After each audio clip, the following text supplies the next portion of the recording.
অন্ধকার কবরে আমরা কিভাবে থাকব? ভয় হয় না?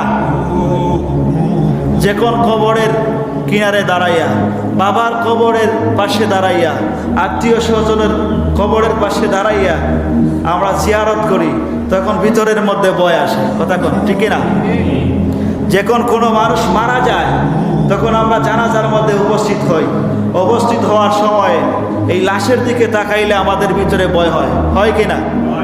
এই যে খাটিয়া আছে পাশে, মসজিদের পাশে, এই খাটিয়ার দিকে তাকাইলে ভয় হয়, ভয় হয় কি না? দুর্ঘটনায় মানুষ আহত হয়েছে, নিহত হয়েছে, এদের দিকে তাকাইলে আমাদের ভয় হয়, হয় কি না?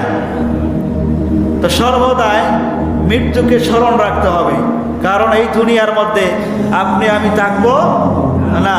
আমাদের পূর্বপুরুষ এসে গিয়েছেন, ওনারা থাকতে পারে নাই, আমাদেরকে বাড়ি দিয়ে গিয়েছেন, গাড়ি দিয়ে গিয়েছেন, আমাদেরকে কত কিছু দিয়ে গিয়েছেন যে আমরা এগুলা ভোগ করতেছি।